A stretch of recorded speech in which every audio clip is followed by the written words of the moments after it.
है बहती जो गोमती धारा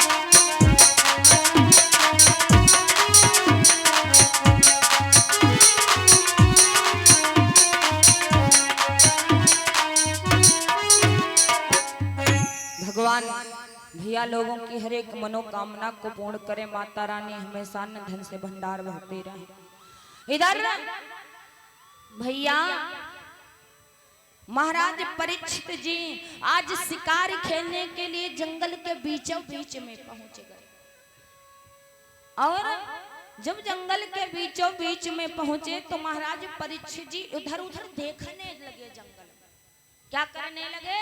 जंगल में इधर उधर देखने लगे कि कहीं ना कहीं कोई ना कोई शिकार मिल जाए। समय बीतता रहा, परीक्षित महाराज इधर उधर शिकार खोजते रहे किंतु कोई शिकार नहीं मिला। धीरे धीरे करके सुबह से दोपहर हो गई किंतु कोई शिकार नहीं मिला।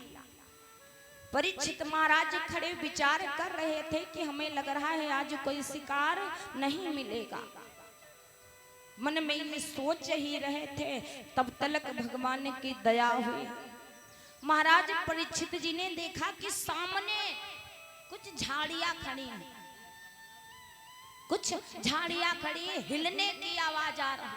परीक्षित जी ने विचार किया कि हो ही ना हो शिकार आ रहा।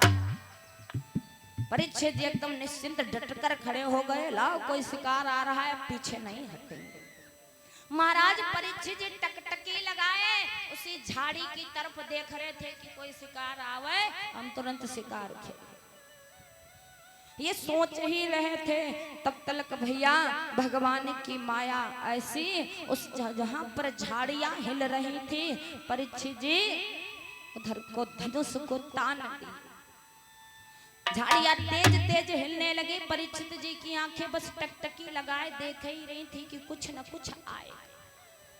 तब तक भगवान की माया से परीक्षित जी ने देखा और बताया गया भैया दादा बताया गया इस झाड़ी से क्या हुआ कि कांपती हांपती थर्राती कि कांपती हांपती थर्राती है थमती है कहीं उचटती है।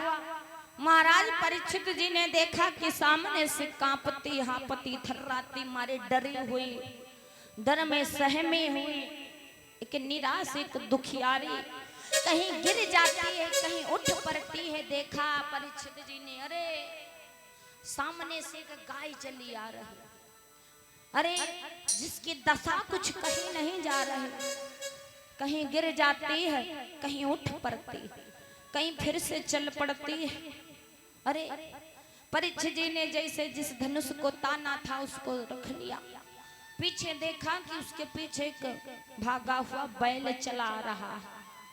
वो भी बड़ा घबराया हुआ, बड़ा कांप रहा है, महाराज बचा लीजिए। उसके पीछे संदीप, उसके पीछे से भैया एक काला कुरूप चंडाल भागता हुआ चला रहा। पहले गाय, उसके पीछे एक बैल और उसके पीछे के काला कुरूप चंडाल भागता चला। गाय आई और आकर के महाराज परीक्षित के चरणों में धड़ाम से गिर गई। अरे जैसे परीक्षित जी ने देखा, विचार करने लगे ये गाय रो रही है। परीक्षित जी ने देखा कि गाय की दोनों आंखों से आंसू बह रहे हैं। उसके पीछे से परीक्षित जी चिंतित हो गए। तब तक बैल आया, महाराज हमारे प्राणों की रक्षा करिए। बैल भी आकर धड़ाम से परीक्षित जी के चरणों में गिर गया। पीछे से के काला कुरूप चंडाल आया, वो वहीं पर खड़ा हो गया। परीक्षित जी ने हाथ जोड़े और गाय से बोले, महाराज आखिर आप कौन है? आज भैया महाराज परीक्षित उस गाय से हाथ जोड़ करके पूछने लगे कि माँ आप कौन? गाय ने रोते बिलखते हुए कहा, बस आप हमारे प्राणों की रक्षा करिए। ये बात जानते हैं कब की है? जब महाभारत का युद्ध समाप्त हुआ। समाप्त होने के बाद पांचों पांडवों ने हस्तिनापुर को त्याग दिया और परीक्षित जी राज्य करने लगे थे। अरे गाय रोने लगी, महाराज आप हमारी रक्षा करिए, महाराज आप हमारी रक्षा करिए। परीक्षित महाराज पूछने लगी, अरे आप हैं कौन? वो गाय माता कहने लगी, ये कुछ ना पूछो, पहले आप हमें ये बताओ कि आप हैं। उस गाय माता ने जवाब दिया, पहले आप मेरे प्राणों की रक्षा करिए, आप मुझे वचन दीजिए। महाराज परीक्षित ने वचन दे दिया कि मैं अंतिम सांस तक तुम्हारे प्राणों की रक्षा करूंगा। गाय को समझ में आ गया कि हमें लग रहा है कि ये परीक्षित महाराज हमारी रक्षा कर दे। परीक्षित महाराज से वो गाय कुछ शांत होकर बताने लगी, महाराज। तब तक महाराज परीक्षित ने उस पीछे वाले बैल से पूछा, आप कौन है? बैल भी कहने लगा, महाराज यदि आप हमारे प्राणों को बचा लें तो हम आपको बता देंगे कि हम कौन हैं। आज उस बैल ने महाराज परीक्षित को जवाब दिया, सुनो महाराज की आखिर हैं कौन हम लोग? दादा आज उस बैल ने जवाब दिया और बताया, सुनो महाराज कि यह गाय नहीं है पृथ्वीपति है, यह गाय नहीं है पृथ्वीपति, अब यह ही पृथ्वी कहलाती है।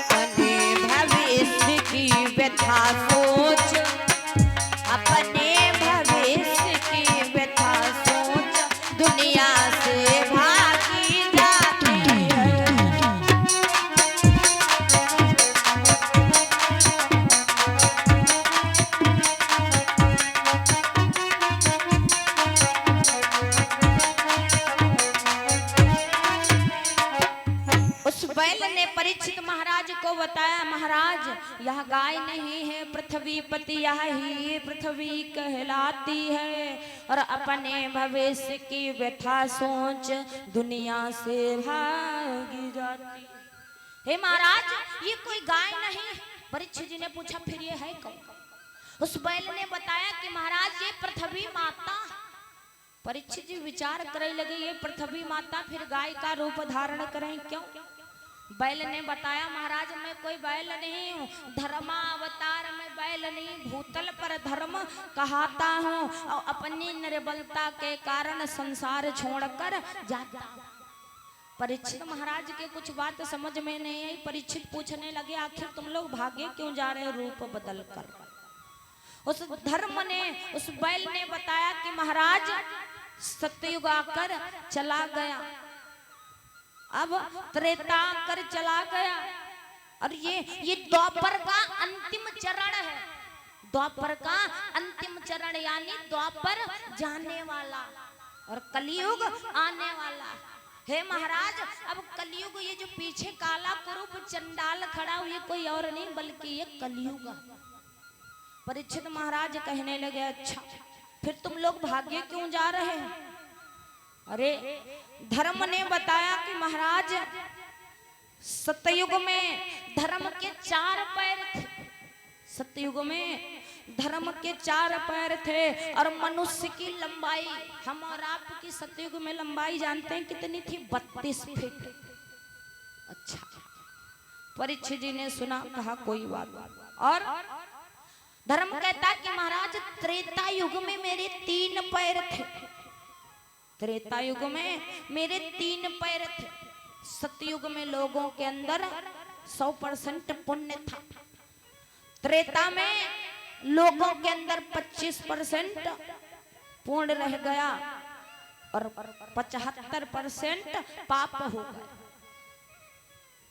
और महाराज द्वापर में 2 पैर रह गए, 50% पाप हो गया, 50% पूर्ण हो जो है पुण्य हो।